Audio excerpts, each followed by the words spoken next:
All right. Good Friday afternoon, everyone. Thanks for stopping by for a check of your forecast. Hope everyone's enjoying that afternoon. It is a mostly sunny day out here across the Texas Panhandle.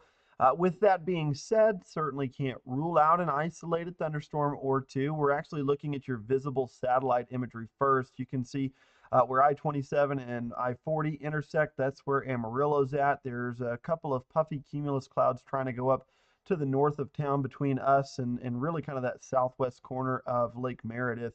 We'll see if that can manifest into any actual thunderstorm activity. We do have a couple of decaying thunderstorms around the Dalhart area up in Hartley and Dallam County. You can see that there up in the northwest panhandle where you're seeing those clouds billow up and you've got that anvil starting to get blown to the north up there into the Oklahoma panhandle. So again, can't rule out thunderstorms today. Most of us should stay dry though, just given the nature of the dynamics aloft. We really don't anticipate a lot of storminess today. If it does happen, it'll be there off of the mountains. And you can already see that's the case off the Sacramento and the Sangre de Cristos. Ruidoso probably needs to pay attention to some of these storms down here.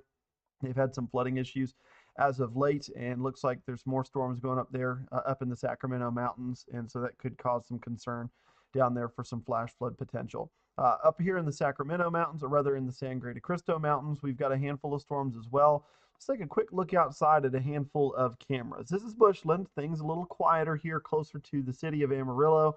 Just some fair weather cumulus clouds right now. Looks like maybe one or two of them starting to get a little bit more vertical depth to them, but nothing of any kind of immediate concern for storm activity.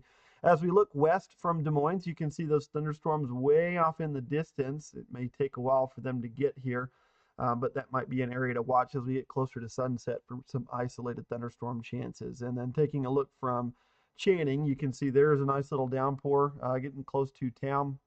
These are some of those thunderstorms around Dalhart. Looks like there's a lot of buzz going on up there on top of the tower too. Looks like a bunch of bees. Maybe not a, maybe it's a swarm. Unsure on that, but maybe something to keep an eye on too. Looks like there's another one there on the Dumas camera. This is Dumas. You can see we've got a few of those puffier clouds out there. Nothing solidified yet for any actual thunderstorm activity. I do want to turn this just a little bit. You can kind of tell where we've got maybe that shower starting to unfold over here. Well, if it'll turn, there we go. Let's come back to it real quick.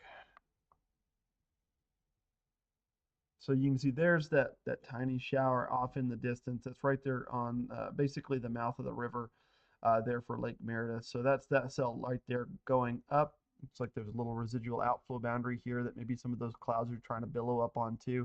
But overall, not expecting a whole lot of storm activity today. Should be very isolated. Most are going to stay dry.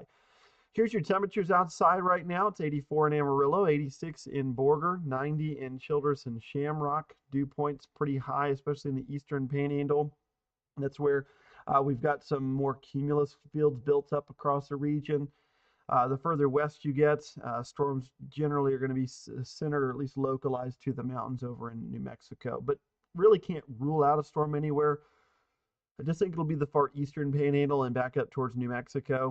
We'll probably be stuck in the middle of drier conditions here in the Amarillo area. So you can kind of tell that we've got maybe some better attempts at some thunderstorms this evening here in the eastern half of the panhandle. And then you've got some of those storms out there by the mountains. So that's kind of how we expect things to play out. So the western half of the panhandles, for the most part, should stay fairly quiet, even though we do have a few storms out there already.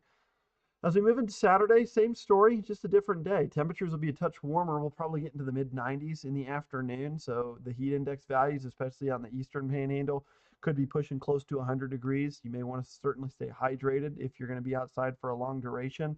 As we get into Sunday, another warm day, highs will return to the 90s. We can't really rule out a thunderstorm any afternoon, but there's not a whole lot of lift in the atmosphere. We actually have this ridge of high pressure that's going to continue to skirt closer to the area by early next week. Now, obviously, the summer monsoon is still going to be in the southwest U.S., so they'll still continue to see those day-to-day rain chances, at least a higher chance for it than we will.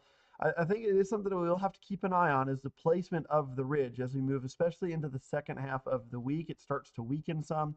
and we may start to see it retrograde back to the southeast a bit. And if that does happen, then that may open the door for us to have some better lift aloft, maybe some better shortwave disturbances coming off the mountains to allow for some storm activity to maybe have an uptick in that activity by Thursday and Friday of next week. So generally speaking, we should be mostly dry through the rest of July, but we can't completely rule out those rogue storms.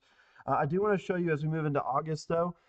This is the Climate Prediction Center's outlook. They do have that 40% chance for us to be above normal, and that's actually due to a trough that's probably going to dig into the Great Lakes region and New England. What that will do is we'll probably keep them dry, but it's also going to keep them cool up there. We're going to have a pretty good shot of cold air coming out of the Canadian provinces, at least for the time of year.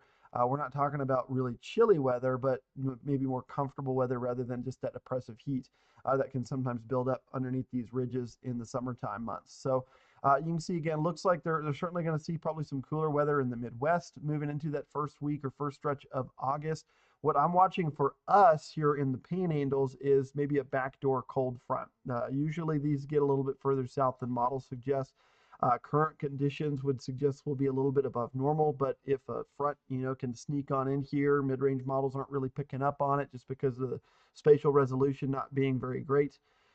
Once we get closer, some of the high resolution models may pick up better on it.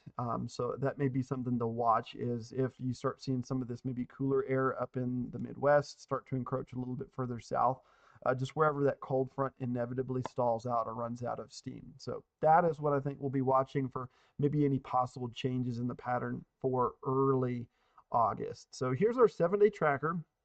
The big story, main takeaway you should get from this is the temperatures. We are expecting to be in the 90s in the afternoons for the next 7 days.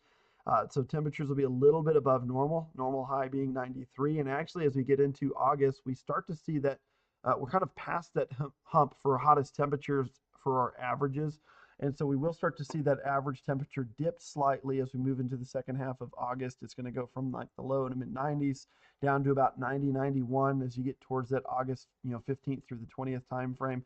And then we'll start seeing those normal highs back into the upper 80s as we jump into the beginning of September. And then September, we really see a sharp drop in temperature averages. So we are, at least halfway through summer. And we still have yet to see a triple digit day here in Amarillo. Doesn't mean it can't happen. August is one of our hotter months as well, so it's certainly possible. And we do flirt with it on Friday next week at 98 degrees. So maybe we can get a nice backdoor front to come in and keep us away from the triple digits. That's all we've got for you for now. Again, storms are going to be isolated today. I don't expect many people to cash in on a lot of rain, but where they do set up, kind of like yesterday, they're going to have high rain rates. So those localized spots that do see the precipitation could get that 1 to 2 inches of rain very quickly, but most of us should have a much quieter day here in the high